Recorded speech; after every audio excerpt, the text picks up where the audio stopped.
திருச்சிற்றம்பலம். தன்னாடுடைய சிவனே போற்றி, எந்நாட்டவர்க்கும் இறைவா போற்றி.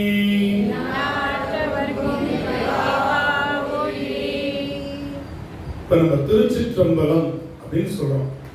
புதிய மாணவர்களுக்காக இந்த செய்தி, பழைய மாணவர்கள் நினைவுபடுத்திக் கொள்ளும். ஏன் திருச்சிற்றம்பலம்னு சொல்லிட்டு தான் ஆரம்பிக்கணுமா அப்படின்னு கேட்டா, இப்போ ஒரு நிகழ்வுக்கு நாம இங்க சபைக்கு வந்திருக்கிறோம். அப்ப இந்த சபையில் வகுப்பு நடத்துவதற்கு நடராஜருக்கு ஒரு நன்றி தெரிவிச்சுட்டு தானே வகுப்பு தொடங்குறோம். பார்த்துருப்பீங்க, நான் வந்த உடனே நேராக நடராஜரை தரிசனம் பண்ணிட்டு உள்ள குருநாதர் இருப்பார், தர்மபுரம் சுவாமிநாதன் ஐயா, அவங்க 2 பேருக்கும் நன்றி சொல்லிட்டு தான் இந்த வகுப்பு தொடங்கும். அப்ப ஒரு வகுப்பை நாம் தொடங்குவதற்கு முன்னால் நன்றி சொல்வது போல திருச்சிற்றம்பலம் என்று சொன்னால் அது சிதம்பரம் என்பதை குறிக்கும். ஏன் சிதம்பரம் அப்படிங்கிறத நாம முன்னிலைப்படுத்துறோம் அப்படின்னா, இங்கே சுவாமி மாமன்னன் ராஜராஜனுக்கு திருமுறை சுவடிகள் சிதம்பரத்தில் இருக்கிறது என்பதை உணர்த்துகிறார். எனவே மாமன்னன் ராஜராஜன் சென்று திருமுறை சுவடிகளை சிதம்பரத்தில் கேட்கும் பொழுது அவர்கள் தர மறுக்கிறார்கள், கொடுக்க முடியாது. இது திருஞான சம்பந்தர், திருநாவுக்கரசர், நம்பியாரூரர்லாம் கொண்டு வந்து வச்சுட்டு போயிருக்கிறாங்க. அவங்க கேட்காம நீங்க கேட்டீங்கன்றதுக்காக எடுத்து கொடுக்க முடியாது. சொன்னது அங்க இருக்கக்கூடியவர்கள், கேட்டவன் மாமன்னன் ராஜராஜன். அந்த காலத்துல பாருங்க, ஒரு ராஜா கேட்டு கொடுக்க முடியல. இன்னைக்கு ஒரு கவுன்சிலர் கேட்டு கூட நம்ம கொடுக்காம இருக்க முடியாது, என்னென்ன விளைவுகளை சந்திக்க முடியும். ஆனா ராஜராஜன் என்ன பண்ணான்னா, அவங்க கிட்ட சண்டை போட்டுட்டு நிக்கல, தன்னுடைய வீரத்தை காமிச்சு அவன் எடுத்துட்டு வந்திருக்க முடியும். ஏன்னா சோழ நாட்டுக்குள்ளதான் சிதம்பரமும் இருக்கு. அவன் தன்னுடைய வீரத்தை காமிச்சு 4 வீரர்கள் அமைச்சு எடுத்துருவாப்பா அப்படின்னு சொல்ல முடியும். ஆனா அவன் அப்படி பண்ணல. சரி, இந்த கோவிலுடைய மாண்பை நான் மதிக்கிறேன். நீங்க சொல்றது எனக்கு புரியுது. மூவரும் 3 காலங்களில் வாழ்ந்தவங்க எப்படி ஒன்னா கொண்டு வந்து இங்க வச்சிருப்பாங்கன்றது லாஜிக்கா அது புரியல. இருந்தாலும் நீங்க சொல்றீங்க 3 பேரும் நான் அழைச்சிட்டு வரேன். ஒண்ணு உங்களுக்கு ஆச்சரியம், நேரா தஞ்சாவூருக்கு வந்தார், சிற்பியை கூட்டார், ஐம்பொன் சிலை திருஞான சம்பந்தருக்கு, திருநாவுக்கரசருக்கு, நம்பி ஆரூரருக்கு 3 சிலைகளை செஞ்சு எடுத்துட்டு வாங்க. 3 பல்லக்கில் வச்சாங்க. நேரா வந்தார் சிதம்பரத்துக்குள்ள. 3 பேர் வந்துட்டாங்கப்பா, நீ கேட்ட 3 பேர் வந்துட்டாங்க. ஓலைச்சுவடியில் எடுத்துக்கலாமான்னு உடனே அவங்க என்ன சொன்னாங்க, என்ன ராஜா நீங்க எப்படி சொல்லலாமா, 3 சிலைகளை எடுத்துட்டு வந்து 3 பேர் வந்துட்டாங்கன்னு சொல்லி, இது சிலைகள் அல்லவாங்க. அப்போ உடனே ராஜா கம்முன்னு இருந்து சொன்னாரு, இவர்கள் சிலைகள் என்று சொன்னால் உள்ள இருக்கிற நடராஜர் சிலை தான், எடுத்து வெளியில விடு. எதுக்கு அதுக்கு பூஜை பண்ணிட்டு இருக்க? இவர்கள் சிலை தானே, இதுக்கு உயிர்களை என்று சொன்னால் அந்த நடராஜரும் சிலை தான், எடுத்து வெளியில வையுங்க. என்னடா இது குழப்புக்கே பிரச்சனை வந்துருச்சு அப்படின்னு சொல்லிட்டு அவர்கள் என்ன பண்ணாங்க, அந்த ஓலைச்சுவடிகள் இருந்த அறையை திறந்தார்கள். பார்த்தா அப்படியே கரையான் அரிச்சு அப்படியே மண்ணு மேட. ராஜராஜன் கண்ணீர் விட்டு அழுகிறான். பூர் அசரி, கவலைப்படாத, உனக்கு தேவையான அளவிற்கு இருக்கும், மற்றதை பத்தி நீ கவலைப்படாதுங்க. அது எல்லாவற்றையும் சுத்தம் செய்து அந்த ஓலைச்சுவடியில் எடுத்து பார்த்தா அந்த தமிழ் அவனுக்கு ராஜராஜனுக்கு என்னன்னு சரிவர புரியல. ஏன்னா ஓலைச்சுவடியில் எழுதுகிற முறை வேறு, நம்ம பேப்பர்ல எழுதுகிற முறை வேறு. ஓலைச்சுவடி அப்படின்னா அந்த நீளம் இருக்கு பார்த்தீங்களா, அந்த நீளம் வரை எழுதிக்கிட்டே போவாங்க. அந்த எதுகை மோனை என்ற இலக்கணம்னா நமக்கு தெரிஞ்சாதான் அடுத்த வரி எது, அடுத்த வரி எது நம்ம கட் பண்ண முடியும். இப்ப எடுத்துக்காட்டா பாத்தீங்கன்னா, வேற்றாகி விண்ணாகி நின்றாய் போற்றி, மேலாமை அழனை கொண்டாய் போற்றி, ஊற்றாகி உள்ளே ஒளித்தாய் போற்றுன்னு போயிட்டு இருக்கோம். அங்க போற்றின்னு முடிஞ்சிருக்கோம். அடுத்து பாத்தீங்கன்னா இங்க பாதியில இருந்து ஆரம்பிக்கும். அப்ப வேற்றாகின்னு ஆரம்பிச்சிருக்கார். எனவே அடுத்த வரி அதே எதுகையில ஊற்றாகி உள்ளே ஒளித்தாய் போற்றின்னு வரணும், ஆற்றாகின்னு அடுத்தது வரணும், காற்றாகின்னு வரணும் அப்படின்னு அந்த இலக்கணம் தெரிஞ்சவங்க தான் என்ன பண்ண முடியும். இந்த மாதிரி கல்வெட்டுலாம் இருக்கு பார்த்தீங்களா, இந்த மாதிரி பாடலாக அதை பதிப்பிக்கணும். அப்ப ராஜராஜன் கிட்ட ஒருத்தவங்க சொல்றாங்க, திருநாரையூர் அப்படிங்கிற ஒரு ஊர் இருக்கு, அந்த ஊர்ல இருக்கிற ஒரு விநாயகர் இருக்கார், அவர் பேர் பொல்லா பிள்ளையார். உடனே பொல்லாதவர் நினைச்சு கூடாது, பொல்லாத ஒரு பிள்ளையார். பொல்லுதல் என்றால் செதுக்குதல் என்று பொருள். பொல்லா என்றால் செதுக்காத, உளி கொண்டு செதுக்காத விநாயகர், சுயம்பு விநாயகர் அர்த்தம். இந்த சுயம்பு என்ற வடமொழிக்கு தான் தமிழ்ல பொல்லா பிள்ளையார்.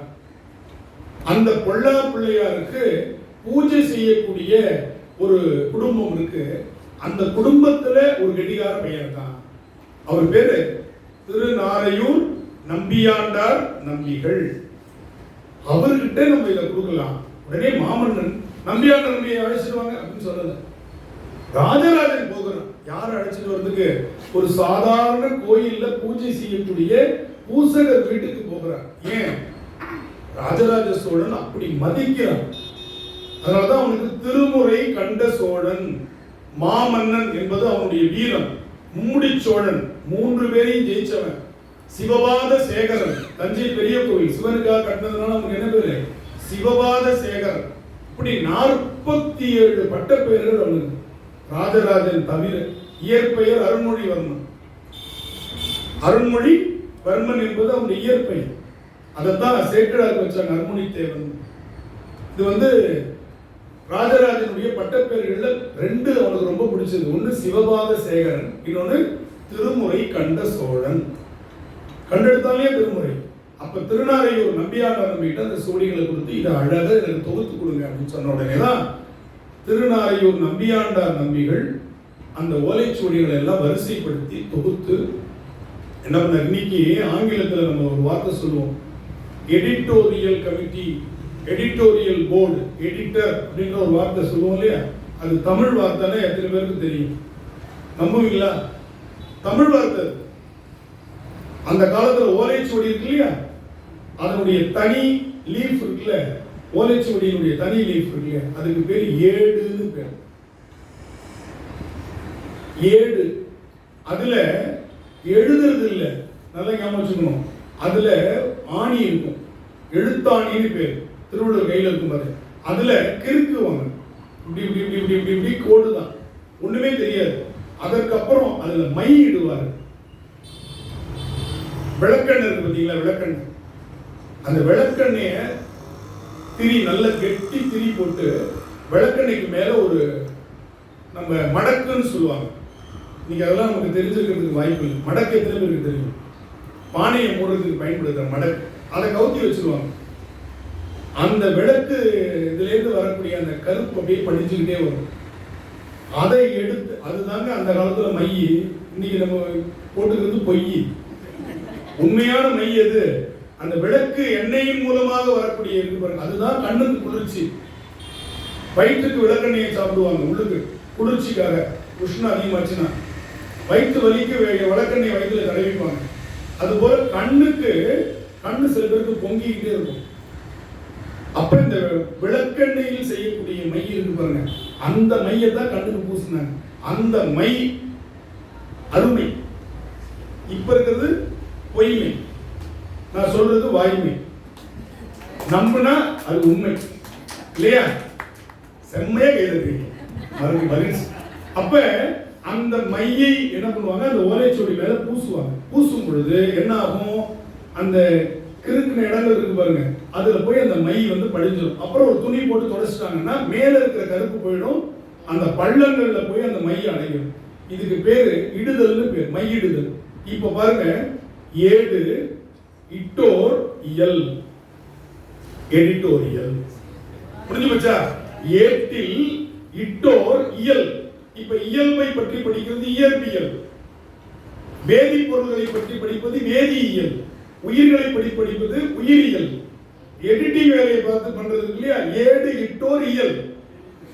அது அப்படியே இங்கிலீஷ்காரன் எடிட்டோரியல். இங்கிலீஷ்காரனுக்கு எப்பொழுதுமே நல்லா ஞாபகம் வச்சுக்கோங்க, அவனுக்கு சொந்தமானது 18% தானா. அவன் மொழிக்கு சொந்தமானது 18, மீதி இருக்கக்கூடிய 72% பிற மொழிகள்ல, கிரீக், லாட்டின், இத்தாலி, ஜெர்மன், சமஸ்கிருதம், தமிழ் அதுல ரொம்ப முக்கியமான இடம். அதுல ஒன்று இந்த எடிட்டோரியல் கமிட்டி, எடிட்டோரியல் போர்டு அப்படின்னு சொல்ற அந்த வார்த்தை எடிட்டோரியல் அப்படிங்கிற சொல். இப்ப அந்த ஓலைச்சுவடிகளை, அதுக்காக தான் ஒவ்வொன்றும் சொல்ல சொல்ல ஒன்று நமக்கு தெரிஞ்சுக்கிட்டே வரும். இந்த ஓலைக்கு பயணம் ஒருத்தர் யாராவது ரொம்ப கரடு முரடா பேசிக்கிட்டு கண்ணா பின்னான்னு திட்டிட்டு இருந்தா நாராசமா இருக்கு அப்படின்னு ஒரு வார்த்தை சொல்லுவோம் தெரியுமா? கேள்விப்பட்டிருக்கீங்களா? ஐயோ காதுல கேட்க முடியல, நாராசமா இருக்கு. என்னன்னு தெரியுமா? நாராசம்னா என்னன்னு தெரியுமா? தெரியாது. நாராசம்னா என்ன? அது ஒரு கருவியினுடைய பெயர். அது ஒரு கருவியினுடைய பெயர். என்ன தெரியுமா? ஓலைச்சுவடி நிறைய ஆயிடுச்சு, அது சரிஞ்சுக்கிட்டே இருக்கும், அதை கயிறு போட்டு கட்டணும். அப்ப என்ன பண்ணுவாங்கன்னா அந்த ஓலைச்சுவடியில ரெண்டு பக்கமும் துளையிடுவாங்க. அந்த துளையிடுற கருவி எப்படி இருக்கும்னா, இந்த ரெண்டு பக்கம் கூர்மையா இருக்கும், நடுவில் கொஞ்சம் கேப் இருக்கும். நீங்க பழைய காலத்துல ட்ரில்லிங் போடுறது பார்த்துருக்கீங்களா? இப்படி கையை பிடிச்சி ஒருத்தர் அழுத்திப்பார், கயிறு போட்டு எடுப்பாங்க, அப்படியே ஓட்ட போட்டுட்டே போகும். அதுபோல அந்த ரெண்டு பக்கமும் கூர்மையான அந்த கருவி இருக்கு பாருங்க, அதை அதில் வச்சு அந்த ஓலைச்சுவடியில வச்சு ட்ரில் பண்ணாங்க, கையிலே சுத்துவாங்க, அப்படியே அழகாக ரவுண்டா ஓட்ட போட்டுட்டு போயிடும். அந்த கருவிக்கு பேரு நாராசம். அதை காதுல விட்டா எப்படி இருக்கும்? அப்படி பேசுறான். புரியுதா? அங்க எவ்வளவு கூறான, அதுவும் ரெண்டு பக்கம், ஒரு பக்கம் கூறான கருவியை காதுல விட்டா என்ன ஆகும்? அப்ப ரெண்டு பக்கம் கூறான கருவியை காதுல விட்டா என்ன வலிக்கும்? அந்த மாதிரி அவன் பேச்சு இருக்குன்னா அவன் என்ன பேச்சு பேசியிருப்பான்னு பாருங்க. இப்ப தெரிஞ்சுக்கோங்க, நாராசம் என்பது ஓலைச்சுவடியில் துளையிடும் கருவியின் பெயர். அதுல இன்னொரு பக்கம் கத்தி இருக்கும், தூயிடும் பாருங்க. அந்த காலத்துல ஒரு பக்கம் தொலை போடுவாங்க, இன்னொரு பக்கம் ஓலைய கிழிக்கிறதுக்கு. ஓலை ரெண்டா இருக்கும், நடுவில் நரம்பு இருக்கும். அப்ப ஓலையிலிருந்து அந்த நரம்பை கிழிச்சு எடுக்கணும், அதுக்கு கத்தி இருக்கும் ஷார்ப்பா. இந்த கருவிக்கு பேரு நாராசம். எங்க தமிழ் பல்கலைக்கழகத்துக்கு நீங்க வந்தீங்கன்னா இதை பார்க்கலாம். ஓலைச்சுவடி துறையில அந்த நாராசம் எப்படி எல்லாம் விதவிதமா செம்புல வச்சிருக்கான், இரும்புல வச்சிருக்கிறான், வெள்ளியில செஞ்சு வச்சிருக்கிறான். அவன் வசதிக்கு ஏற்ற மாதிரி பெரும்பாலும் இரும்புல இருக்கும் அந்த கருவி இருக்கு. அப்ப இது இந்த ஓலைச்சுவடியில் வரும்போது இந்த செய்திகள் தான் சொல்ல வேண்டியது. நம்பியாண்டார் நம்பி தொகுத்து கொடுக்கிறார். முதல் 7 திருமுறைகளை அவர் தொகுத்து கொடுக்கிறார். நம்பியாண்டார் நம்பி 12 திருமுறைகளை தொகுக்கவில்லை, புரிஞ்சுக்கணும். நமக்கு மொத்தம் 12 திருமுறை. அதுல நம்பியாண்டார் நம்பி தொகுத்தது எவ்வளவுன்னா 7 திருமுறைகள். முதல் 3 திருமுறைகளை திருஞான சம்பந்தர் தேவாரம் என்று வைக்கிறார். 4ஆம் திருமுறை, 5ஆம் திருமுறை, 6ஆம் திருமுறை திருநாவுக்கரசர் தேவாரம் என்று வைக்கிறார். நம்பியாரூருடைய 100 பதிகங்களை ஒன்றிணைத்து ஒரே திருமுறையாக 7ஆம் திருமுறை. நம்பியாண்டார் நம்பி காலத்திற்கு பின்னால் நம்பியாண்டார் நம்பிகள் பாடியது திருவாசகம், திருவிசைப்பா, திருப்பல்லாண்டு, 40 சைவ சிற்றிலக்கியங்கள், சேக்கிழாருடைய பெரிய புராணம் எல்லாத்தையும் ஒன்னா சேர்த்து 8ஆம் திருமுறை, 9ஆம் திருமுறை, 10ஆம் திருமந்திரம், 11ஆம் திருமுறையில 40 இலக்கியங்களை சேர்த்து என்ன பண்ணாங்க? 12 திருமுறைகளாக 12ஆம் திருமுறை தொண்டர்கள் அடியார்களுடைய வரலாற்றை சொல்லக்கூடிய பெரிய புராணமும் வச்சாங்க. இப்ப பாருங்க, இந்த 12 திருமுறைகள் சைவத்தில் மொத்தம் எத்தனை திருமுறைகள்? 12 திருமுறைகள். ஞாபகம், மாதங்கள் 12, ராசிகள் 12, திருமுறைகள் அதை விட சிறப்பான 12. நமக்கு ராசி 12 தெரியும், மாதங்கள் 12 தெரியும், திருமுறைகள் 12 அப்படிங்கிறது நம்ம இனிமேல் தெரிஞ்சுக்க வேண்டிய ஒரு விஷயம். இந்த முதல் 3 அந்த திருமுறைகளுக்கு திருக்கடை காப்புன்னு பேர் வச்சார். அப்படின்னா என்ன? காப்பு என்று சொன்னால் காப்பது, காப்பு கட்டுறது, பாதுகாப்பு, இதெல்லாம் கேள்விப்பட்டிருப்பீங்க. காப்புன்னு என்னது? ப்ரொடெக்ஷன். திருமுறை நம்மை காக்கிறது. இந்த பாட்டு நம்முடைய எந்த தீமையிலிருந்து, எந்த கவலையிலிருந்து நம்மை காக்கும் அப்படின்னு கடைசி பாட்டுல சொன்னார். முதல் பாட்டுல சொல்றதுக்கு பேர் காப்பு, இது கடைசி பாட்டுல சொன்னதுனால கடை காப்பு. இது இறைவன் மீது ஆணையிட்டு பாடியதால் திருக்கடை காப்பு. காப்பு செய்யுள் என்று சொன்னாவே அது எங்க வரும்? முன்னாடிதான் வரும். ஆனா ஞானசம்பந்தர் தேவாரத்துல மட்டும் என்ன பண்ணாங்க? கடைசியில வச்சாங்க, பலனை கடைசியில வச்சாங்க. வச்ச பொழுது அதுக்கு திருக்கடை காப்பு அப்படின்னு சொல்லி. தேவாரம் என்ற சொல் நாவுக்கரசருடைய பாடல்களுக்கு மட்டும்தான் முன்னாடி சொன்னாங்க. தேவாரம்னா அது நாவுக்கரசர் பாடல். தே என்றால் இறைவன், எல்லாருக்கும் தெரியும். தே என்றால் இறைவன். ஒன்று தெரிஞ்சுக்கோங்க, இந்த வகுப்பிலிருந்து உங்களுடைய குறிப்பு எடுக்கக்கூடியது தொடங்கிடணும். இனிமேல் எழுத்து தேர்வும் உண்டு. ஆனால் சூஸ் தி பெஸ்ட் ஆன்சர். ஒரு 50 வினாக்கள் தெரிவு செய்யக்கூடிய வினாக்கள், சூஸ் தி பெஸ்ட் ஆன்சர் என்று சொல்லக்கூடிய சரியான விடையை தேர்ந்தெடு. அதுல முதல் 7 திருமுறைகளை தொகுத்தவர் அப்படின்னு போட்டு கீழே சேக்கிழார், திருஞான சம்பந்தர், நம்பியாண்டார் நம்பி, சிவபெருமான் இருக்கும். நீங்க எதை போடணும்? 50க்கு 50 வாங்கினால் அவர்களுக்கு சிறப்பு பரிசு ஐயாரப்பர் திருமுறை மன்றத்தில் ஒரு பெரிய விழாவில் மிகச்சிறந்த பரிசு 50க்கு 50 எத்தனை பேர் வாங்கினாலும் சரி. பார்த்து எழுதக்கூடாது, கேட்டு எழுதக்கூடாது. எல்லாம் இந்த மாதிரி நம்ம வகுப்புல சொல்ற குறிப்புகளை வச்சு 50 வினாக்கள் அதில் கேட்கப்படும். சரியா? அதனால இனிமேல் எழுத்து தேர்வுக்கு நீங்க தயாராகிட்டே வரணும். இல்ல என்னுடைய மைண்டே வாய்ஸ் ரெக்கார்டர் மாதிரி தான், நீங்க போட்டுக்கிட்டே இருங்க, அது ரெக்கார்ட் ஆகிட்டே இருக்கும் அப்படின்னா அதற்கும் உங்களுக்கு வாய்ப்பு தரப்படுது. சரி, இப்ப தேவாரம் என்ற சொல் யாருடைய திருமுறையை குறிக்கும்? திருநாவுக்கரசுடைய தேவாரத்தை குறிக்கும். அடுத்தது நம்பியாரூருடைய தேவாரத்திற்கு திருப்பாட்டு என்று திருப்பாட்டு. நம்பியாரூரரை சுந்தரர் சுந்தரர்னு சொல்லி உங்களுக்கு பழகியிருப்பாங்க. நம்பியாரூரர் என்பதுதான் அவருடைய இயற்பெயர். அந்த பெயரில் தான் அவருடைய பாடல்கள் எல்லாம் இருக்கின்றன. அடுத்தது 8ஆம் திருமுறை மாணிக்க வாசகர் அருளிய 2 நூல்கள் இருக்கு. நம்ம முற்றோதல்னு சொல்லிட்டு 8ஆம் திருமுறை முற்றோதல் பண்றது இல்ல, திருவாசக முற்றோதல் தான் பண்ணிட்டு இருக்கோம். ஞாபகம் வச்சுக்கோங்க. 8ஆம் திருமுறை முற்றோதல் என்பது வேறு, திருவாசக முற்றோதல் என்பது வேறு. திருவாசகம் என்பது அருள் நூல், திருக்கோவையார் என்பது ஆன்ம நூல்.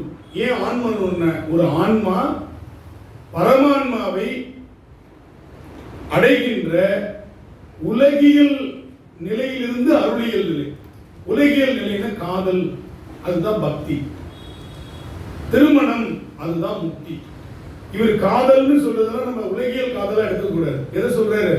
பக்தியை சொல்றாருன்னு புரிஞ்சுக்கணும். தலைவி தலைவி தலைவின்னு வருது, அதெல்லாம் என்ன எடுத்துக்கணும்? ஆன்மான்னு எடுத்துக்கணும், உயிர். காதலன் தலைவன் என்று வர்ற இடம்லாம் யார் எடுத்துக்கணும்?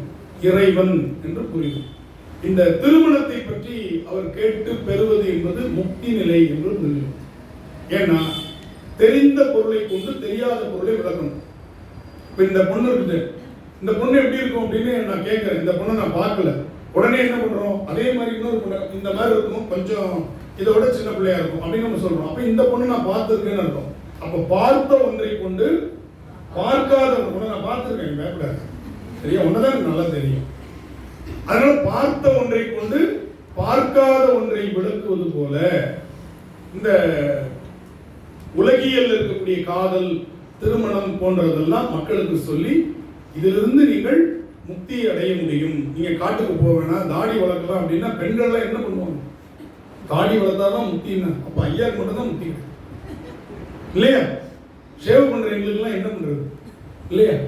அதனால முக்தி தாடியாலோ அல்லது காட்டுக்கு போய் கடும் தவம் செய்வதால் மட்டுமே கிடைக்கும் என்று நம்பிக்கொண்டிருந்த நிலையில் சைவம் சொன்னது இல்லறத்தில் இருந்து 41 அடியார்கள் 63 பேர்ல இல்லறத்துல தான் இருந்தாங்க. 63ல மெஜாரிட்டி யாரு? 41 பேர் இல்லறத்துல இருந்தாங்க, குடும்பத்தோடு இருந்தாங்க, குழந்தை குட்டிகளோடு இருந்தாங்க, அவங்கவுங்க வேலையை செஞ்சிருந்தாங்க. ரொம்ப முக்கியம். எல்லாரும் போய் மணி அடிக்கன்னு சொல்லல, எல்லாரும் போய் பூஜை பண்ணணும், எல்லாரும் போய் தேர் எடுத்துட்டு கிடக்கணும், எல்லாரும் வந்து வாத்தியார் வேலைக்கெல்லாம் போகணும். அப்ப யாருதான் மாணவராக இருக்குது இல்லையா? அப்ப என்ன சொன்னாங்க? அவரவர்கள் வேலையில் இருந்து கொண்டு அவரவர்கள் வேலையை செய்து கொண்டு, இன்னும் சொல்ல போனா அவர்களுக்கு பிடித்தமான வேலையை செய்து கொண்டு அவர்கள் அங்கிருந்தபடியே முக்தி பெற முடியும் என்று சொன்னதுதான் பெரிய புராணம் பரந்திருக்கிறார். சரி, அடுத்தது 9ஆம் திருமுறை. 8ஆம் திருமுறையில 2 நூல், ஒன்று திருவாசகம், இன்னொன்று உலகியலிலிருந்து அருளியலுக்கு கொண்டு செல்கின்ற திருக்கோவையார். அதற்கு இன்னொரு பேரு திருச்சிற்றம்பல கோவையார். திருக்கோவையாரின் மறுபெயர் அப்படின்னு கேள்வி வரலாம். பாருங்க, கொஸ்டினே அவுட் பண்ணுங்க. திருச்சிற்றம்பல கோவையார்னு கீழே இருக்கும், புரியுதா? அதுக்கு நீங்க ஆன்சர் பண்ணுங்க. திருக்கோவையாருக்கு இன்னொரு பேர் திருச்சிற்றம்பல கோவையார். இப்ப நான் என்ன தெரியுமா விளக்கம் சொல்லிட்டு இருக்கிறேன்? வகுப்பு தொடங்கும்போது திருச்சிற்றம்பலம்னு அதுக்குதான் விளக்கம் ஓடிட்டு இருக்கு. தென்னாடுடைய சிவனை கூட்டி வரல, புரியுதா? திருச்சிற்றம்பலம்னா என்னன்னு ஆரம்பிச்சு அந்த பாப்பா சிரிக்குது, இன்னும் அதுக்கு தான் போயிட்டு இருக்கு விளக்கம். அப்ப திருச்சிற்றம்பலத்துல எவ்வளவு விஷயம் இருக்கு பாருங்க. அந்த 9ஆம் திருமுறை அடுத்தது 9 பேர் பாடியிருக்கிறார். அவங்க பாடிய பாடல்கள் அப்படியே அங்கொன்னு இங்கொன்னுமா ஒவ்வொரு ஊர்லயும் கிடைச்சதெல்லாம் எடுத்து தொகுத்தார். தொகுத்த பொழுது 2 விதமா அதை தொகுத்துட்டாங்க. ஏன்னா ஒரு பதிகம் 13 பாட்டு பல்லாண்டு முடியுது, மற்ற எதுவும் அப்படி முடியல. உடனே அதை பல்லாண்டு என்று தனியாக ஒரு நூலாக, அதற்கு திருப்பல்லாண்டுன்னு பேர் வச்சுட்டாங்க. மீதி எல்லாம் இசையோட பாடக்கூடிய பாடல்களா இருந்துச்சு. திருவிசைப்பா திருப்பல்லாண்டு என்று 2 நூலையும் சேர்த்து ஒரே திருமுறையாக எத்தனாம் திருமுறை?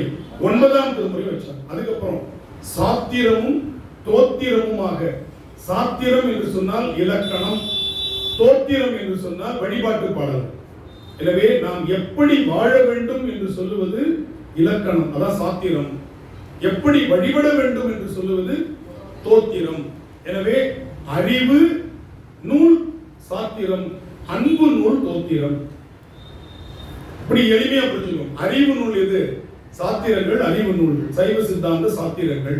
அது என்னன்னு சொல்றோம்? அறிவு நூல்னு சொல்றோம். திருமுறைகள் என்ன நூல்? அன்பு நூல்.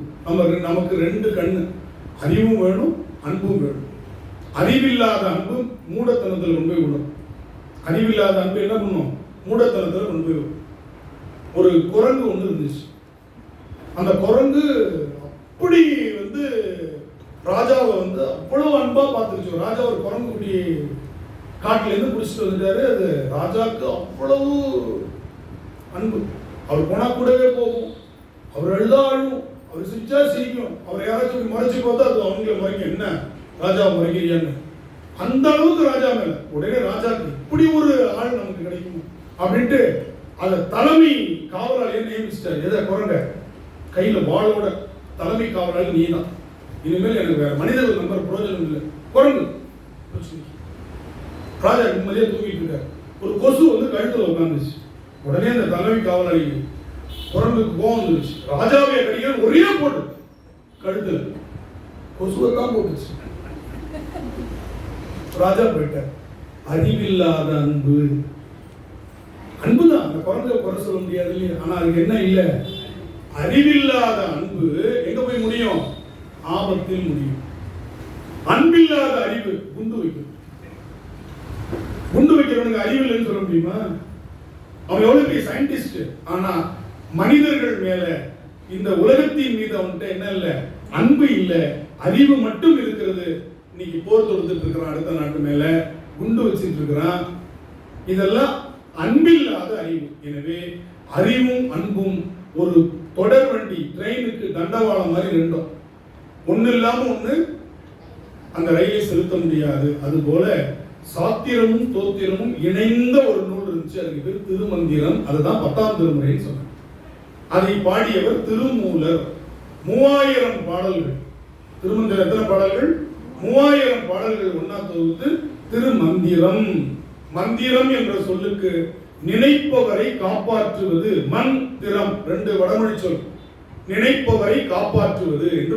யார் மந்திரத்தை நினைக்கிறார்களோ அது அவர்களை காப்பாற்றும். அடுத்து என்ன பண்ணாங்க? நிறைய சிற்றிலக்கியங்கள், குட்டி குட்டி குட்டி குட்டி இலக்கியமா இருந்துச்சு. அது எல்லாத்தையும் தொகுத்தா 40 கிடைச்சது. எத்தனை பேர் பாடியிருக்காங்கன்னு பார்த்தா 12 பேர் பாடியிருந்தாங்க. அந்த 12 பேர் பாடிய 40 நூலையும் ஒன்னாக்கி 10ஆம் திருமுறைக்கு அப்புறம் என்ன திருமுறை வச்சுட்டாங்க? 11ஆம் திருமுறைன்னு வச்சுட்டாங்க. அதுக்கப்புறம் 63 நாயன்மார்கள், 9 தொகையடியார்கள். தொகைனா என்ன? கூட்டம், தொகுப்பு. என்கிட்ட 1 ரூபா இருக்கு, தொகை இருக்குன்னு சொன்னா என்ன நினைப்பீங்க? சரி, நல்லா தான் இருந்தாரு. நிறைய பேருக்கு வெயில் காலம், இவருக்கு மழை காலம் போல இருக்கு, மண்டை கலங்குறது இல்லையா? 1 ரூபாய்க்கு தொகைன்னு சொல்ல மாட்டோம். என்ன பண்ணுவோம்? ஒரு குறிப்பிட்ட அளவு நம்ம தொகுத்து வச்சிருக்கிறதுக்கு பேர் தொகைன்னு பேர். அது போல குரூப்பா இருக்கக்கூடிய அடியார்கள் இருக்கிறாங்க இல்லையா? அவங்களை என்னன்னு சொன்னாங்க? தொகை அடியார். இண்டிவிஜுவல், தனித்தனியா இருந்தவங்க தனி அடியார். நம்பிய ஆரூரர், திருஞான சம்பந்தர், திருநாவுக்கரசர், திருக்குறிப்பு தொண்டர், கண்ணப்ப நாயனார், இந்த மாதிரி தனித்தனி பெயர்களா வரக்கூடியவங்க 63. இப்ப திருவாரூர் பிறந்தார்கள் அப்படின்னு சொல்ற. அப்படின்னா என்ன? திருவாரூர்ல எத்தனை பேர் பிறந்தாங்க கணக்கெடுத்து சொல்லி முடிக்கிறதுக்குள்ள 4 பேர் பிறந்தது இல்லையா? அப்ப மொத்தமா சொல்லிட்ட திருவாரூர் பிறந்தார்கள் அப்படின்னு சொல்லி எல்லாரையும் அடியார்கள்.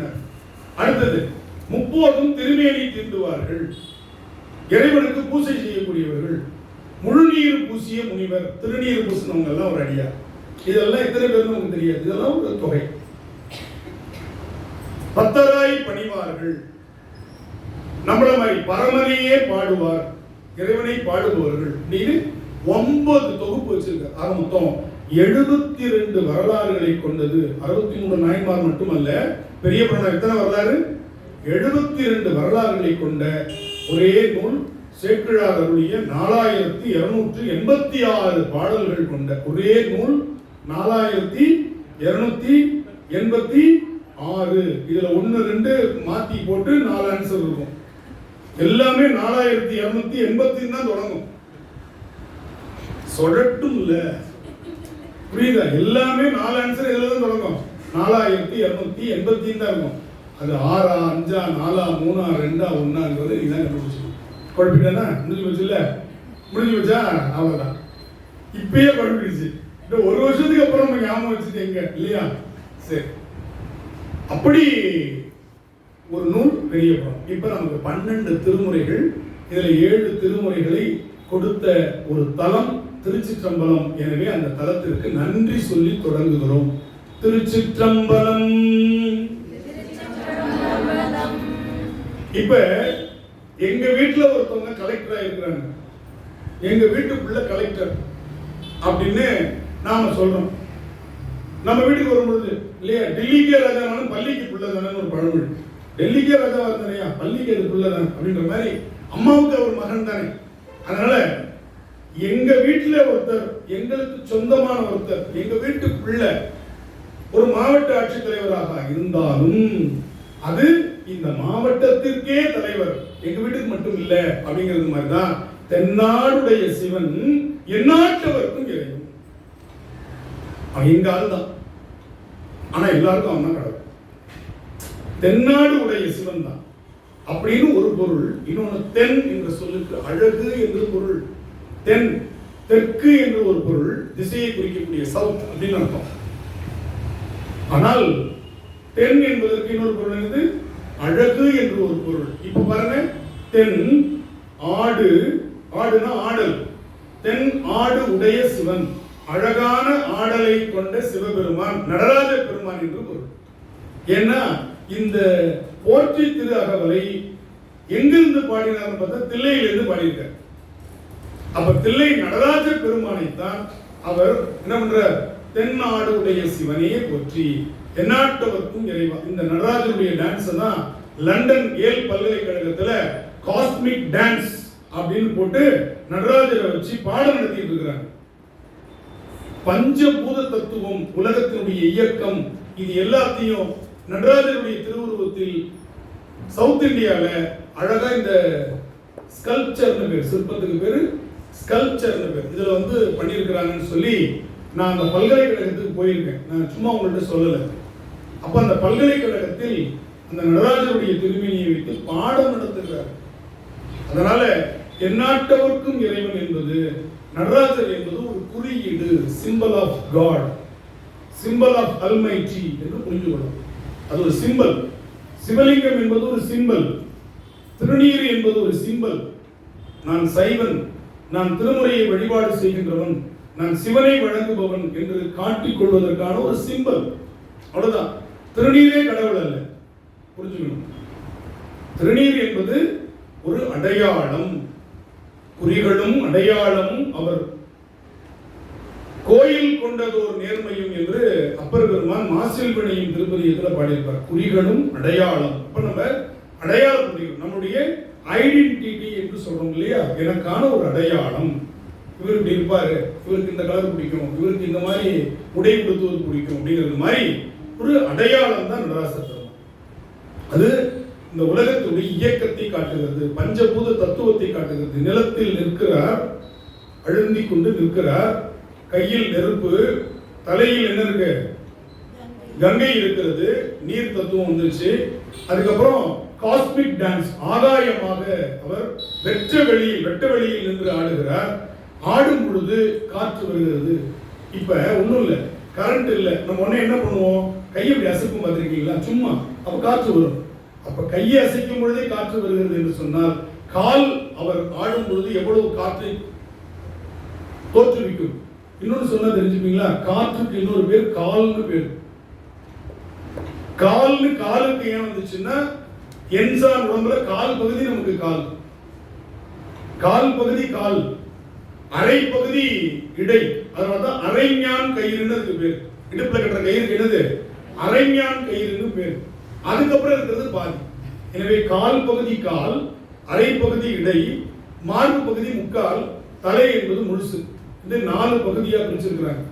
8 ஜான், ஒவ்வொருத்தருடைய கை அளவுல 8 அளவு ஒருத்தருடைய உடம்பு.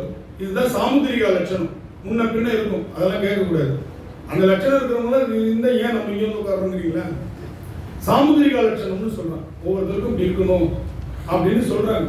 நமக்கு சாமுத்திரிகா லட்சணம் இருக்கோ இல்லையோ, அறிவில் அழகா இருக்கும், அறிவில் அழகா இருக்கும். அதுதான் நிலைத்த அழகு. இதுதான் மணிவாசகர் சொல்ற சித்தம் அழகியார். சித்தம் என்னது? அறிவு. அறிவால ஒருத்தன் அழகியா இருக்கணும். சித்தம் அழகியார் பாடாரோ நம் சிவனை இத்தனையும் வேண்டும் எமக்கேலோ என்பாவாய். எனவே அறிவால அழகா இருக்கணும். இதைத்தான் திருமுறை சொல்லி கொடுக்கிறது. அப்ப கால் வீசி ஆடும் பொழுது காற்று ஜெனரேட் ஆகுது. புரியுதா? அதனால இறைவன் பஞ்சபூதத்தினுடைய தத்துவமாக நடராஜரை நாம் பார்க்கிறோம். இறைவன் அப்படியாக இருக்கிறான். எனவே தென்னாடுடைய சிவன், அழகிய ஆடலை உடைய சிவன், எந்நாட்டவர்க்கும் இறைவன் என்று சொன்னால் பஞ்சபூதங்கள் இல்லாமல் எந்த நாடும், எந்த நகரமும், எந்த ஊரும், எந்த பஞ்சாயத்து, எந்த தெருவும் இருக்க முடியாது. எல்லாமே இந்த பஞ்சபூதத்துக்குள் அடக்கம் என்பதுதான் இந்த தத்துவம். இப்ப திருச்சிற்றம்பலம். தென்னாடுடைய சிவனே போற்றி, எந்நாட்டவர்க்கும் இறைவா போற்றி. இப்பதான் நம்ம தொடங்குறோம். இதுவரை பேசுறது திருச்சிற்றம்பலமும் தென்னாடுடைய சிவன். சரி, திருமுறை அப்படின்னு சொல்றோம். திருமுறைன்னு சொல்றோம் அப்படின்னா என்னன்னு தெரிஞ்சுக்கணும். பொருள் தெரியாம திருமுறை பாட்டு பாடக்கூடாது. திரு அப்படின்னா என்ன? பழைய மாணவர்கள் சொல்ல வேண்டாம், எங்களுக்கு தெரியாது, அது வேற விஷயம். புதிய மாணவர்கள் சொல்லுங்க பார்ப்போம். என்ன பயந்துட்டாங்க? பழைய மாணவர் சொல்ல வேண்டாம். அப்பாடா நம்ம இன்னொரு கேட்டுக்குவோம். எங்க நம்மள சொல்ல சொல்லி ஐயாவே நம்மளை காப்பாற்றி விட்டார். திரு என்பதற்கு என்ன பொருள்? பெயர். பெயருக்கு முன்னால் போடுற பேர் மிஸ்டர். அப்புறம் அடிச்சா பாருங்க, ஆங்கில பள்ளியில படிக்கிற பையன் மிஸ்டர். அப்புறம் வேற என்ன சொல்லலாம்? திரு. மரியாதைக்குரிய. கை தரலாமே. குழந்தைங்க தான் சொல்றாங்க, பெரியவங்க சொல்ல முடியும். பாருங்க, எல்லா குழந்தையும் அழகாக சொல்றோம்.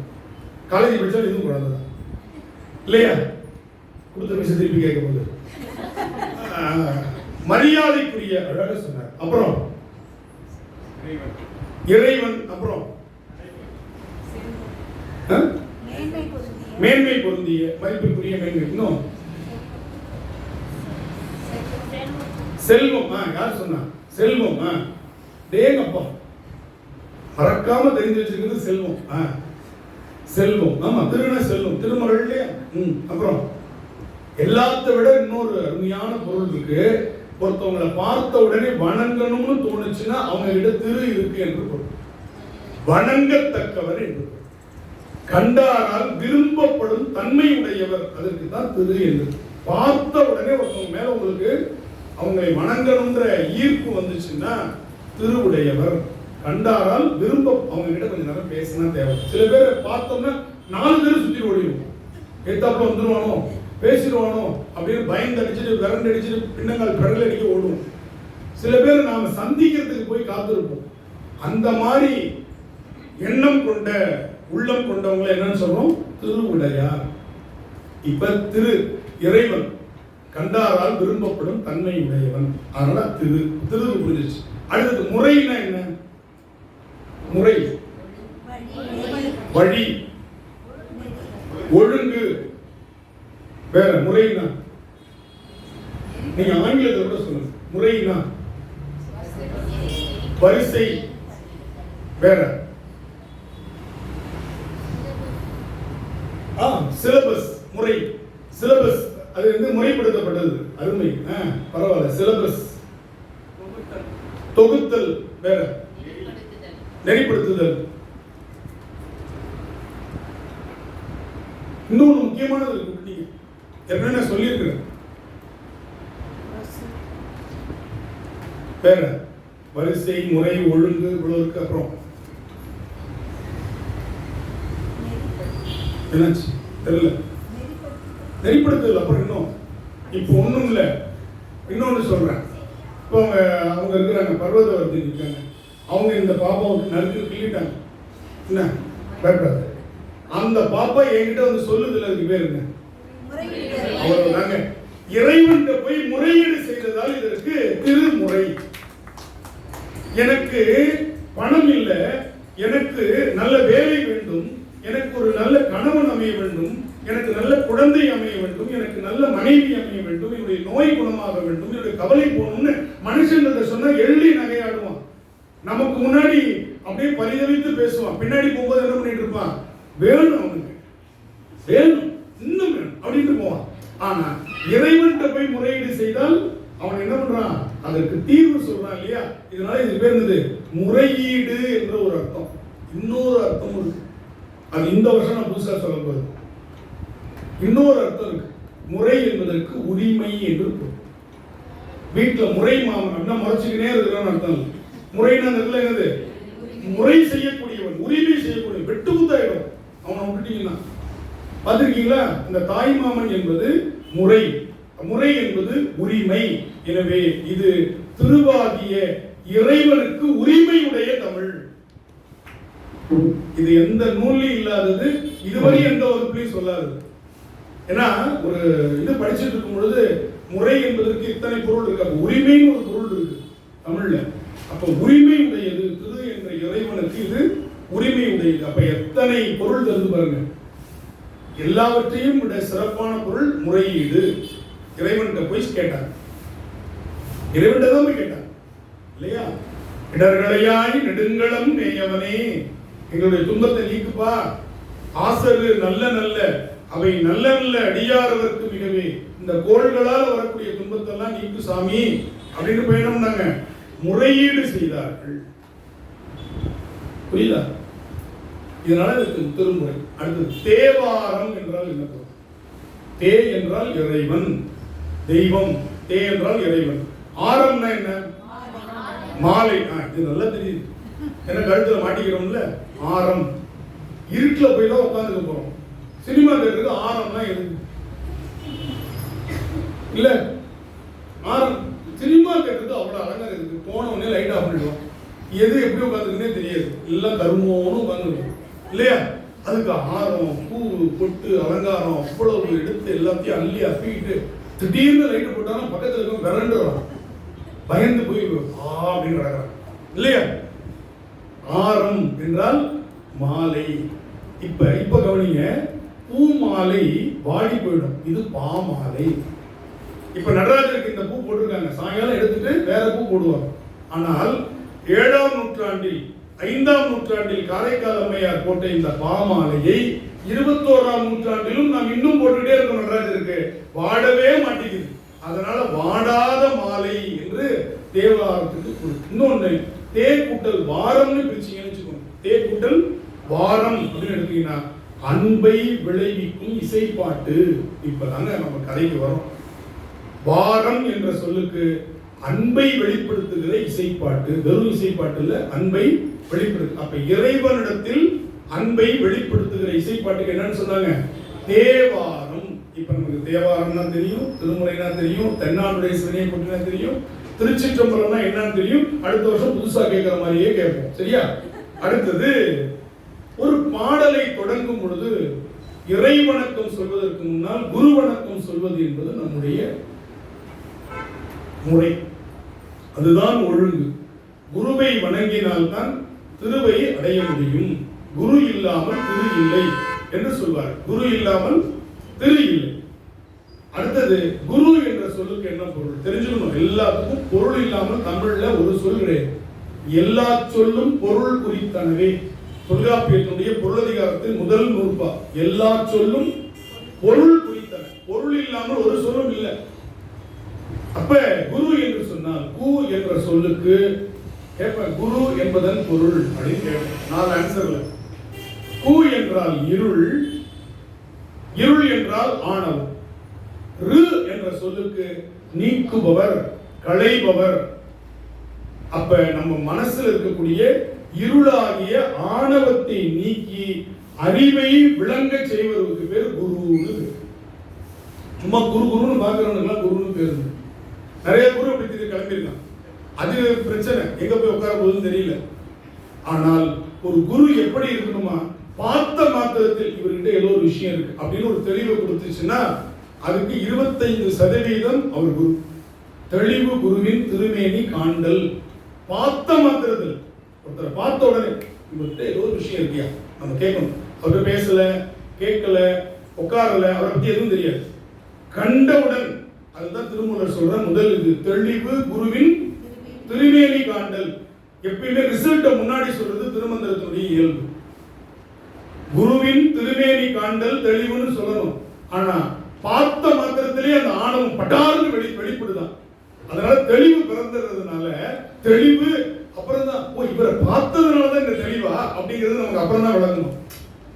இவரை பார்த்ததால் தெளிவு ஏற்பட்டது என்பது தெளிவு ஏற்பட்டதன் பின்னால் உணரப்படுவதால் தெளிவை முன்னாடி போட்டார். நான் சொல்றது எதுவுமே உரைநூல்கள் இல்லாத விளக்கம், அனுபவ விளக்கம், அதை ஞாபகம் வச்சுக்கணும். அப்ப தெளிவு குருவின் திருமேனி காண்டல் 25% நம்முடைய அறியாமை என்கின்ற நீங்கிடும், ஆணவம் நீங்கிடும். அடுத்தது தெளிவு குருவின் திரு நாமம் செப்பல்.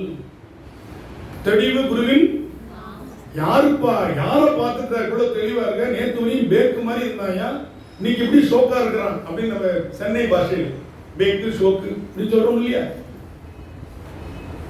எப்படிடா அப்படின்னு கேட்டா, இவரை பார்த்துட்டு வந்தேன்னு ஒருத்தருடைய பேரை சொல்லுவோம் இல்லையா. அப்ப அவர் பேரை சொல்லும் பொழுது ஒருத்தனுக்கு தெளிவு ஏற்படுகிறது 25%. அவர் பேரை கேட்ட மாத்திரத்தில் அவனுக்கு ஒரு 25% தெளிவு ஏற்படுத்துறாராம். 50% தெளிவு குருவின் திரு நாமம் செப்பல்.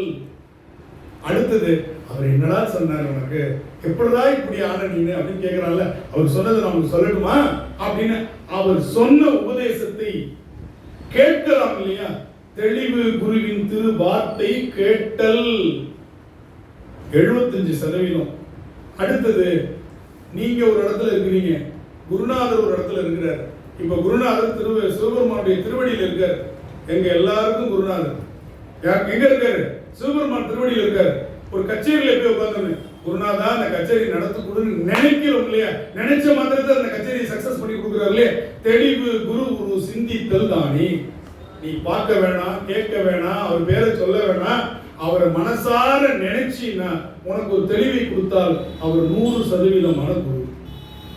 அப்ப பார்க்கும் பொழுது ஒரு தெளிவு, சொல்லும் பொழுது ஒரு தெளிவு, கேட்கும் பொழுது ஒரு தெளிவு, நினைக்கும் பொழுதே ஒரு தெளிவு. இதுதான் குருவை நம்முடைய இலக்கியங்கள் காட்டுகிற மிகச்சிறந்த பாட்டு. இப்படிப்பட்ட பாட்டு பாருங்க. ஒரு குரு இப்படி இருக்கணும்னு சொல்லி நமக்கு சொல்லி கொடுத்துருக்கிறார். குருல எந்த விதமான பேதமும் இருக்கக்கூடாது. குருவினுடைய வார்த்தை பெருமான் தன் வார்த்தை அப்படின்னு நம்பணும். குருவும் அந்த தகுதியிலிருந்து சொல்லணும். 2 பக்கமும் இருக்கு. இதற்கு ஒரு கதையை சொல்லிட்டு நான் உங்களுக்கு அடுத்த இதுக்கு போலாம். ஒரு குருவும் ஒரு சீடனும் ஒரு ஆற்றங்கரை ஓரம் நடந்து போயிட்டே இருக்கிறாங்க. அந்த பக்கம் இருக்கிற ஒரு இடத்துக்கு அவங்க போகணும். ஆற்றில் தண்ணி கரை புரண்டு ஓடுது. அப்ப குருகிட்ட கேட்கிறான், இங்க எந்த பரிசல்னா படகு மாதிரி இருக்கிற வட்டமா இருக்கிற படகு பேர் பரிசல். இது எதுவுமே இல்லையே குருவே, நம்ம எப்படி கடந்து போவது? இப்ப மாதிரி பாலங்கள்லாம் இல்லை, பாலங்கள் இல்லாத காலங்கள். அப்ப என்ன செய்யறதுன்னு கேட்கிறான். குரு உடனே சொல்றார், உன்னுடைய குரு யார்? நீங்கள் தான் குருவே, எனக்கு வேற யார் குரு எனக்கு தெரியும், என் பேரை சொல்லிட்டு நடந்து போ, முழுக மாட்டேன் அப்படிங்கிற. அவன் குருவினுடைய திருநாமத்தை சொல்லிட்டே நடந்து போறான். பார்த்தா அவன் கரெக்டா அவன் போற இடத்துல மேடு, ஆத்து உள்ள மேடு தாண்டி போயிட்டான். அடுத்து குரு இறங்கினாரு, 10 அடியில முழுகிட்டார். இவருக்கு ரொம்ப மன வருத்தம். ஆளுங்க வந்து காப்பாத்திட்டாங்க குருவை. படுத்த படுக்கையா இருக்கிறார். முழுகி கொஞ்ச நேரம் அப்படி உடனே எந்திரிச்சு நடக்க முடியாது, அப்படி படுத்து இருந்து யோசிக்கிறார். என் பேரை சொன்னாலும் போயிட்டான், நமக்கு அப்படி இல்லையே அப்படின்னு. உடனே இவருடைய குரு இருந்தார், வந்து சொன்னார் அசரீதியாக, அவன் குருவை நினைச்சானே, நீ உன் குருவை நினைச்சியாங்க. இப்ப புரியுதா? குரு என்றுமே குரு அல்ல, அவரும் ஒருவருக்கு சீடர். அந்த எண்ணத்துல குரு இருக்கணும். ஒருத்தர் நம்மளை கும்பிடுறான், காலில் விழுறான்றதுக்காக நான் குருநாதர் அப்படின்னு சொல்லிட்டு எனக்கு மாலை மரியாதை பண்ணுங்க, பாத பூஜை பண்ணுங்க, எனக்கே பாலாபிஷேகம் பண்ணிருங்க, எதுக்கு வேஸ்ட் நடராஜருக்கு ஊத்திக்கிட்டு நானே கொஞ்சம் குடிச்சிக்கிறேன், அதில் நடராஜர் குடிக்கிறாங்க, இல்லை இல்லை நான் வாயை திறந்து குடிச்சிக்கிறேன். நடக்குது, நடக்காத சொல்லலை, நிறைய வந்துட்டு பாருங்க. பாலாபிஷேகம் தேவாபிஷேகங்களும் அவங்களுக்கே பண்ணிக்கிறாங்க. இப்போ இதெல்லாம் நம்ம எப்படி எடுத்துக்கணும் அப்படின்னு சொன்னால், இதெல்லாம் போலி குருமார்கள். இந்த திருமந்திரத்திலே நான் சொல்ற விஷயங்கள் வெளியில் இல்லை, திருமந்திரத்திலேயே பதிவு செஞ்சிருக்கிறார் போலி குருமார்களை பற்றி. அப்ப குருவானவர் தான் என்றும் ஒரு சீடர் என்ற தகுதியில் இருக்கணும், சீடன் குரு நினைப்புல இருக்கும். இதுதான் குருவிற்கும் சீடருக்கும் உரிய இலக்கணம். மறந்துவிட்டார். குரு தன்னை என்னைக்குமே குருவாக கருதக்கூடாது, சீடன் என்னைக்குமே தன்னுடைய குருவை மறக்க. சரியா? எனவே இப்ப நம்ம குரு வணக்கம் அப்படின்னு சொல்றது என்னன்னா, திருஞான சம்பந்தர், திருநாவுக்கரசர், நம்பியாரூரர், மாணிக்க வாசகர் அல்லது மணிவாசகர் என்று சொல்லக்கூடிய இந்த 4 பெருமக்கள் தான் நமக்கு குரு. எனவே திருமுறை பாடுவதற்கு முன்னால் இந்த 4 பெருமக்களையும் வணங்கிவிட்டு திருமுறை பாடுவது என்பது சைவத்தின் மரபு. இப்போ அவங்க 4 பேரையும் பாடுவதற்கு உமாபதி சிவாச்சாரியார் என்கின்ற சைவ சித்தாந்த சாத்திரங்களில் 8 நூல்களை அருள் செய்தவர். 1 2 இல்லை, மொத்தமே 14 தான். அந்த 14 சித்தாந்த அட்டகம் என்று சொல்லக்கூடிய 8 நூல்களை எழுதியவர். சித்தாந்த அட்டகத்தை எழுதியவர் யார்? இதான் வினா. உமாபதி சிவாச்சாரியார். நான் நிறைய சிவாச்சாரியார் போடுவேன், சடங்கவி சிவாச்சாரியார்னு போடுவேன். அவர் யாரு?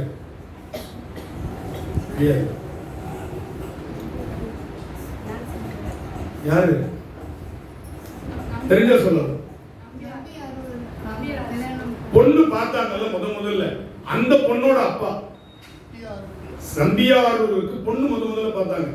பரவியார் சங்கிலி நாச்சியாருக்கு முன்னாடி ஒரு பொண்ணு பார்த்தாங்க இல்லையா, அந்த பொண்ணு பார்த்தாங்க இல்லையா, அந்த பொண்ணோட அப்பா பேரு சடங்கவி சிவாச்சாரியார். நான் இதெல்லாம் போடுவேன், குழப்பமாவே இருக்கு நமக்கு இல்லையா?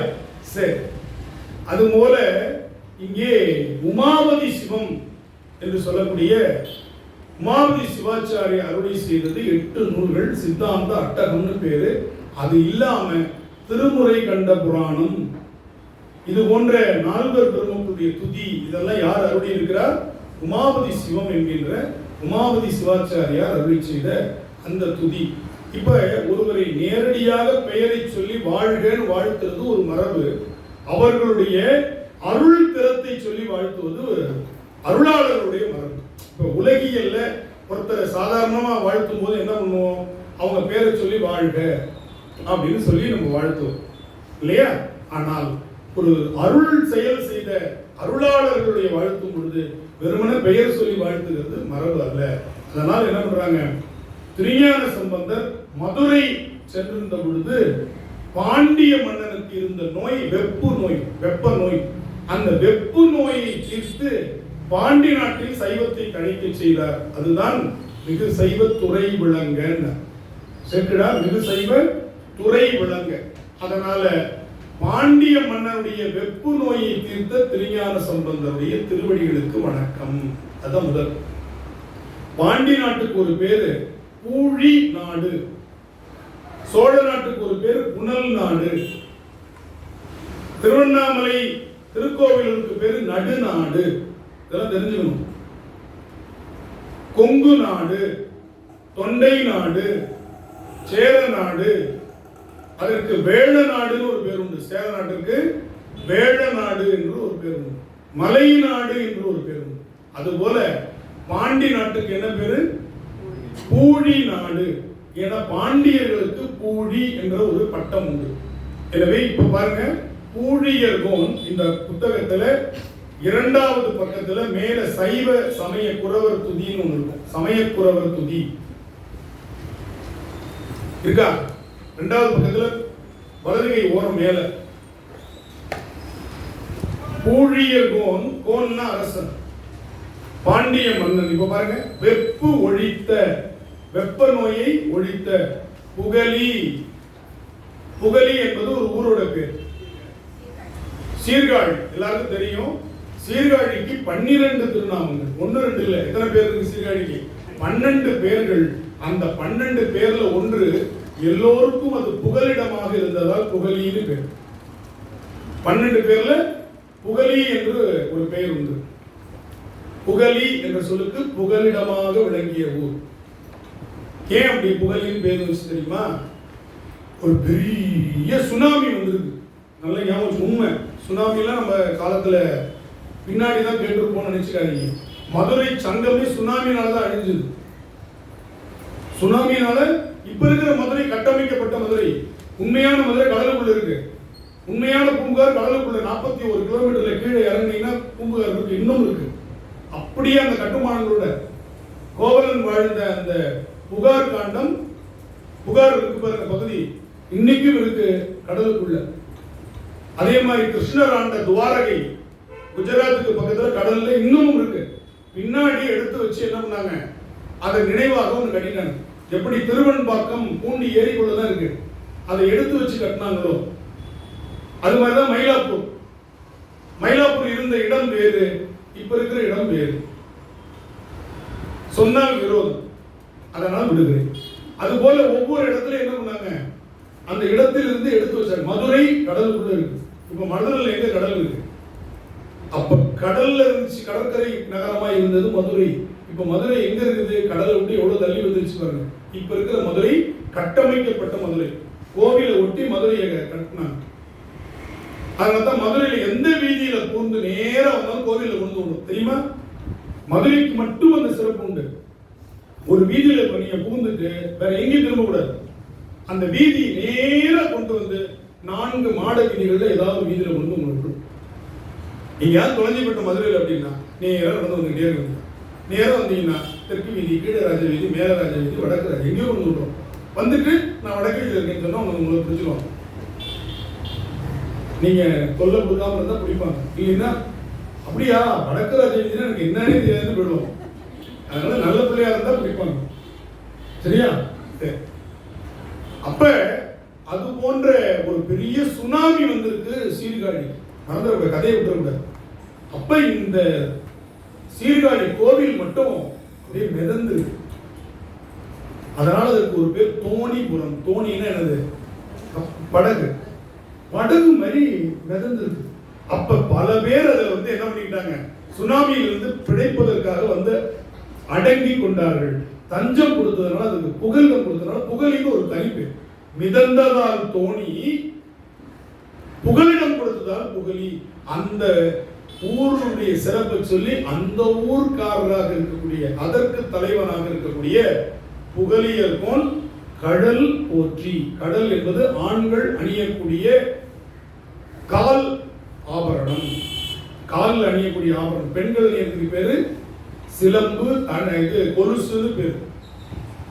அந்த காலத்துல சிலம்பு அணிந்தார்கள். இந்த சிலம்புன்றது ஒரு குழா மாதிரி இருக்கும். அதற்குள்ள வசதிக்கு ஏற்ற மாதிரி உள்ள வந்து இது போட்டிருப்பாங்க, முத்து போட்டிருப்பாங்க, மாணிக்கம் போட்டிருப்பாங்க, வைரம், வைடூரியம். எதுக்குள்ள? அதுக்குள்ள பார்த்துருக்கீங்களா? இப்பெல்லாம் அந்த பரல்னு பேர். எனக்கு தெரிஞ்ச ஒரு குடம் ஒன்று இருந்துச்சு. அந்த குடம் அவருடைய கழுத்து பக்கத்தில் பால்ரஸ் போட்டிருக்கும். அந்த குடம் கலக்கு கலக்கு கலக்கு கலக்கு சத்தம் வரும். அது வந்து சீதனமா கொடுக்கும்போது கொடுப்பாங்க. இப்பெல்லாம் கொடுக்கறது இல்லை, முன்னாடி கொடுப்பாங்க. கேள்விப்பட்டிருக்கீங்களா? அந்த குடம் பார்த்துருக்கீங்களா? சத்தம் வரும்.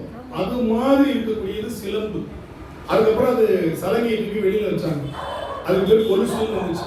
தண்டை, ஆண்கள் அணியிறது தண்டை. கடல், தண்டையணி வெண்டையன் கிண்கிணி சதங்கையுடு என்று அருணகிரிநாதர் பாடுவார். கடல் என்பது ஆண்கள் அணியக்கூடிய கால் ஆவரணம். இப்ப பாருங்க, கடல் என்று சொல்வதால் அது காலை குறித்தது, ஆகு பெயர். இப்ப பாருங்க, பூழியர்கோன் வெப்பொழித்த புகலியர்கோன் கடல் போற்றி. புரிஞ்சுச்சா? திருஞான சம்பந்தர்னு புரிஞ்சுக்கணும், பேரே வராது. அடுத்தது, திருநாவுக்கரசரை அவருடைய பகைவர்கள் கல்லோடு கட்டி கடல்ல தூக்கி எறிஞ்சாங்க. அதுவும் பெருங்கடல். கடல் என்பது சி, பெருங்கடல் என்பது ஓஷன், மறந்துடக்கூடாது. ஆழி என்பதற்கு பெருங்கடல் என்று பொருள். வங்காள விரிகுடா என்பது ஆழி. ஆழியில் வருவதற்கு பேர் தான் ஆழி பேரலை, சுனாமி. கடல்ல வருவதற்கு பேர் அலை, ஆழியில் வருவதற்கு பேர் பேரலை. அதுதான் சுனாமின்னு சொன்னாங்க. நம்ம இதில் இந்த பேரலை, ஆழி பேரலை என்ற சொல்லலாம் இருக்கு பாருங்க. அனகொண்டா அப்படின்றோம். என்னடா அனகொண்டா அனகொண்டாங்கிறாங்க. இது ஆப்பிரிக்கா காடுகளில் இருக்கிற ஒரு பாம்பு. 4வது பார்ட் வரையும் வந்துருச்சு இல்லையா? இல்லங்க, நம்ம தமிழ்நாட்டில் இருந்தது. ஆப்பிரிக்கா தமிழ்நாட்டினுடைய ஒரு பகுதி, லெமுரியா கண்டத்தினுடைய ஒரு பகுதி. அதற்கு பேரு ஆனை கொன்றான். சங்க இலக்கியத்தில் அதுக்கு என்ன பேர் இருந்துச்சு? அந்த பாம்புக்கு ஒரு யானையை முழுங்கிருமா அது. ஆனை கொன்றான். நம்ம பாருங்க, ஆனை கொன்றான், ஆனை கொன்றான், ஆனை கொன்றான் ஸ்டைலா சொல்லணும்னா புரிஞ்சு போச்சு இல்ல? நம்ம தமிழே ஸ்டைலா பேசினா இங்கிலீஷ் ஆயிடுச்சு இல்ல? ஒண்ணும் இல்ல, கங்காருன்னு ஒன்று இருக்கு பார்த்தீங்களா? அதுக்கு பேர் கங்காருவே கிடையாது. அது கங்காருவே தெரியாது. இங்கிலீஷ்காரன் இது ஆஸ்திரேலியாவை பிடிச்சான். அது ஒரு தீவு. அந்த ஆஸ்திரேலியாவில் இருக்கக்கூடிய பழங்குடி மக்களுக்கு அபாரிஜன்ஸ் பேர். அந்த அபாரிஜன்ஸ் இருக்கக்கூடிய அந்த பகுதிக்கு ஆங்கிலேயர்கள் பேர் தான். ஒரு விலங்கு வித்தியாசமா தத்தி தத்தி பேருக்கு முதல் கால இப்படி தான் இருக்கு, பெரிய கால் கீழே. அதனால அதெல்லாம் இப்படி போட முடியாது, தத்தி தத்தி பேருக்கு. என்னடான்னு கேட்டிருக்காங்க. இவன் இங்கிலீஷ்ல கேட்க அபாரிஜன்ஸுக்கு இங்கிலீஷ் புரியல. அவன் மொழியில கேங்க்ரூ அப்படின்னு நீ என்ன சொல்ற அப்படின்னு இருக்கான். நிஜமா அபாரிஜன்ஸ் மொழியில கேங்க்ரூனா என்ன சொல்றேன்னு அர்த்தம். பச்சாம்பரங்க கங்காருன்னு அதுக்கு பேர், கேங்க்ரூன்னு வச்சுட்டான். கேங்க்ரூ என்ற சொல்லுக்கு என்ன சொல்றேன் புரியல, விலங்கு அப்படின்னு அர்த்தம். ஓ கேங்க்ரூ அப்படின்னு கேட்டாங்க. தெரியுதான் இங்கிலீஷ்ல போய் இப்படி தாவி தாவி செல்லுகிற ஒரு விலங்குக்கு கேங்க்ரூ என்று முடிஞ்சு வச்சுல. பாதி இது இங்கிலீஷ் அப்படின்னா, பாதி காதல் கேட்டது பாதி இதுல கேட்டதுன்னு எழுதி போயிட்டான். அது போல நம்ம பெருங்கடலில் யாரை தள்ளி விட்டாங்க, கதைக்கு வந்துடணும். திருநாவுக்கரசரை கல்லோடு கட்டி தூக்கி விட்டு எரிஞ்சாங்க. அப்ப அந்த கல்லே அவர் படகு போல மிதந்து வந்து கரையேற விட்ட குப்பத்தில் திருப்பாதிரி புலியூர் கரையேறினார். அதனால ஆழி மிசை, மிசைனா மேல, கல் மிதப்பு. இப்ப புரியுது பாருங்க வார்த்தை. அணைந்த பிரான், கரைக்கு வந்து சேர்ந்த பிரான் அடி போற்றி. அடினாலும் திருவடி, அடி போற்றி. அடுத்தது திருவடிக்கு எத்தனை பேர் சொல்றாருங்க? கடல் ஒன்று சொன்னாரா, அடுத்தது அடி போற்றி. அடுத்தது திருநாவலூர் என்ற ஊர்ல நாவல் மரம் தலமரம். எனவே அந்த ஊருக்கு பேரு திருநாவலூர்னு பேர். எனவே திருநாவலூர் வாழி திருநாவலூர் சிவபெருமான் அவருக்கு வச்ச பேரு வன் தொண்டர். ஏன்? அடாவடி. எதா இருந்தாலும் சாமிகிட்ட அடாவடியா தான் கேட்பார். கொடுக்குறியா இல்லையா, முடியுமா முடியாது, இல்லைன்னா நீயே வச்சுக்க, நல்ல நல்லா இருக்கு அப்படின்னு சொல்லி நல்லா இருக்கு நல்ல அப்படின்னா என்ன அர்த்தம்? அவ்வளவுதான், அதோட முடிஞ்சதுன்னு அர்த்தம். இப்படி சாமிகிட்ட போயிட்டு எனக்கு குடும்பியா கொடுக்க மாட்டியா, சாமி யோசிச்சுட்டு சனியனு சாமியை பார்த்து யாராவது முடியுமா, நம்மளால திட்ட முடியுமா? சாமியை பார்த்து சனியனேன்னு திட்டுறாரு. அதுவும் மக நட்சத்திரத்துல பிடிச்ச சனியை மாதிரி நீ எனக்கு வந்து சேர்ந்தவர். சாமி இப்படி இருப்பாரு நினைச்சு பாருங்க, பாவம் இல்லையா?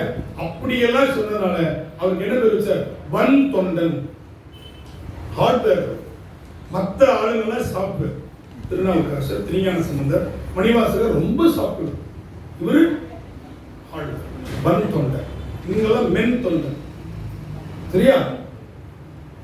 அடுத்தது வாழி திருநாவலூர் வன் தொண்டர் பதம் போற்றி.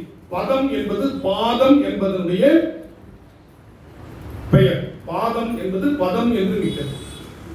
பதம்னாலும் பாதம்னாலும் ஒண்ணு. பதம் என்பது திருவடி பேரு.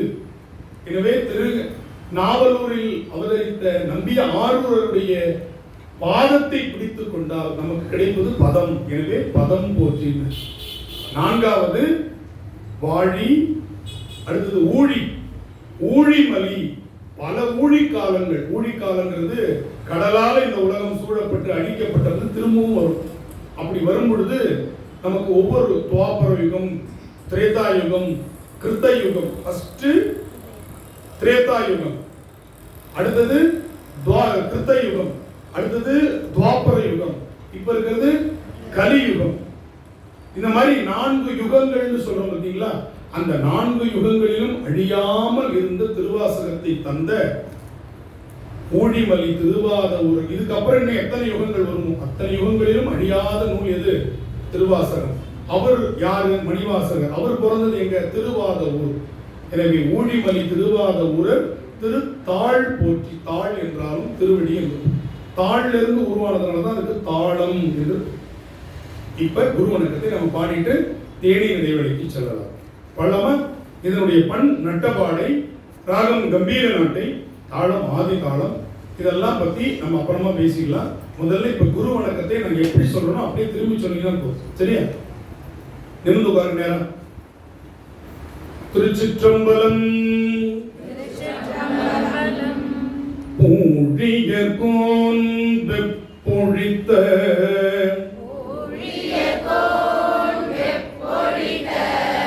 புகலியர்கோன் கடல் போற்றி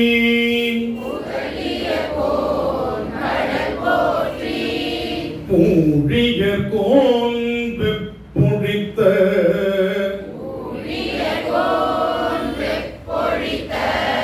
புகலியர்கோன் கடல் போற்றி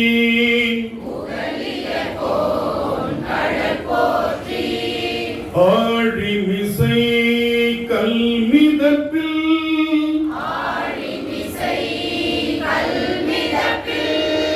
அணிந்த பிரான் அடி போற்றி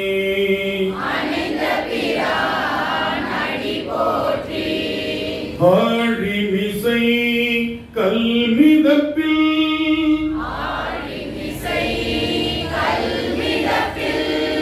அணிந்த பிரான் அடி போற்றி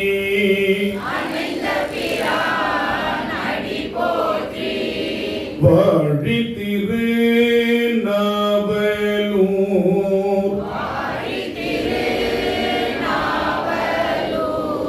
வன் தொண்டர் பதம் போற்றி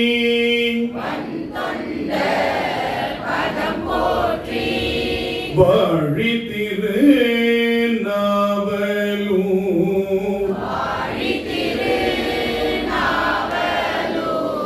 வன் தொண்டர் பதம் போற்றி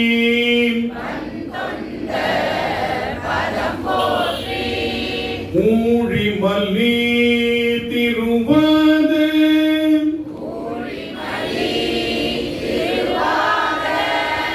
ஊரத்திரு தாழ் போற்றி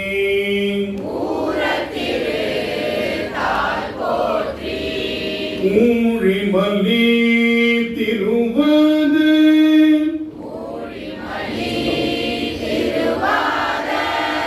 ஊரத்திரு தாழ் போற்றி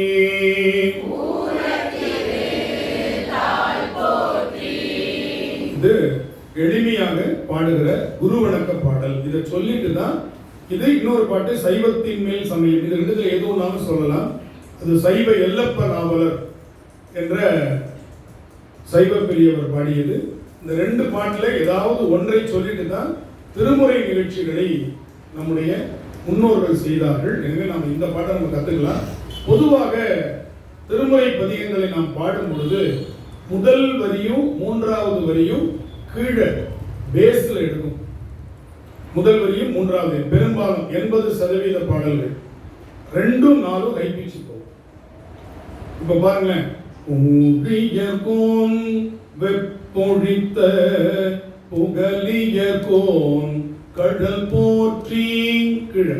அடுத்தது ஆழிமிசை கல்மிதப்பில் அணைந்த பிரான் அடி போற்றி. இன்னொன்னு, இப்ப நம்ம முதல் வரி கீழே, ரெண்டாவது வரி எங்க இருக்கணும் மேல. அப்ப திடுதுப்புன்னு எடுக்க முடியாது. அது என்ன பண்ணும்னா முதல் வரி கீழே ஆரம்பிச்சு கொஞ்சம் கொஞ்சமா மேல போய் மேல அடுத்த வரி எடுக்கிறதுக்கு அது இடம் கொடுக்கும். மேல ஆரம்பிக்கிற வரி கொஞ்சம் கொஞ்சமா கீழே இறங்கி வந்து மூன்றாவது வரி கீழே ஆரம்பிக்கிறதுக்கு அது இடம் கொடுக்கும். அதனால இந்த ECG மானிட்டர்ல பார்த்துருப்பீங்க. ஒரு நல்ல இருதய துடிப்பு இருக்கிறவனுக்கு, நார்மலா இருக்கிறவனுக்கு எப்படி இப்படி போயிடும், தாறுமாறா இருக்கிறவனுக்கு தாறுமாறா போகும். ஒரே கோடு எடுத்துட்டு ஓடு. டாக்டர் சொல்லுங்க ஒரே கோடு, எதுவுமே இல்லை, முடிஞ்சிருச்சு, வணக்கம் நன்றி, திருவடி பேரு அடைந்தார், சிவலோக பதவி அடைந்தார், முடிஞ்சு போச்சா? இவ்வளவுதான். இப்ப நீ ஒன்னும் திருமுறை பாடு, எப்படி பாடு, ஒழுங்கா பாடு. எப்படி பாடணும்? ECG மானிட்டர்ல அப்படி வரலாம். இப்ப பாருங்க, கீழே ஊழியர்கோன் வெப்பொழித்த புகலியர்கோன் கடல் போற்றி ஆடிமிசை கல்மிதப்பில் அணிந்த பிரான் அடி போற்றி வாழி திரு நாவலூர் பண்தொண்ட பதம் போற்றி ஊழிமலி திருவாத ஊர திரு தாழ் போற்றி. ஒண்ணு தாறுமாறாச்சு வந்து அப்புறம் சரியா வரணும். குரங்கு மாதிரி இருக்கும். அப்ப முடிஞ்சிருச்சுன்னு அர்த்தம். பாட்டும் வரல, தாறுமாறாம் வரலன்னா, எதுவுமே வரலன்னா என்ன பண்ண முடியும்? சமாதி தான் வைக்கணும். அப்ப முதல்ல தாறுமாறா வரதுக்கு கவலைப்படாதீங்க. அதுதான் நம்ம என்ன பண்ண போறோம்? சரி பண்ணி அழகா எதுக்கு புரிய வைக்கிறேன் அப்படின்னா, அந்த இசை என்பது முடிவும் தொடர்ச்சியும் தெரியக்கூடாது. ஒரு வரி எங்க முடியுதோ அதே புள்ளியில் அடுத்த வரி தொடங்குகிறது. ஒரு வரியில் இருக்கக்கூடிய முதல் சொல் எங்கே முடிகிறதோ அடுத்த சொல் அங்கேயே தொடங்கும். ஒரு செயின் ஆக்ஷன். விட்டு விட்டா உரைநடை மாதிரி பேசக்கூடாது. கூடியகோன் புகழியகோன் கடல் போச்சு. என்ன உங்களை என்ன பேச்சு போட்டியில பேச இல்லையா? அப்படி திருமுறைகளை படிக்க கூடாது. அதை பாடுகிற முறை. இசை என்பது பாடுகிற முறை. அப்ப அதுல இசைவது என்றாலே என்னது? இப்ப நான் ஒரு விஷயம் சொல்றேன், இது உங்களுக்கு இசைவான்னு கேட்பாங்க இல்லையா? இது எனக்கு இணைந்து இசைந்து இசைவு, எனக்கும் இசைவு. எங்க பல்கலைக்கழகத்துல துணைவேந்தருக்கு ஒரு இது வைப்பாங்க, இதற்கு இசைவு கோரப்படுகிறதுன்னு. அவர் இசைவளிக்கப்படுகிறதுன்னு போட்டா அதான் ஆர்டர். தமிழ் பல்கலைக்கழகத்தில் எல்லாமே தூய தமிழ்ல இருக்கும். அதனால இசைவு கோரப்படுகிறது அப்படின்னு என்ன அர்த்தம்? இதுக்கு உங்களுடைய அனுமதி கேட்கணும். உடனே அவர் என்ன பண்ண இசைவளிக்கப்படுகிறதுன்னு போட்டு கையெழுத்து போட்டாங்கன்னா ரைட், அது ஒரு கவர்மெண்ட் ஜீவோ மாதிரி.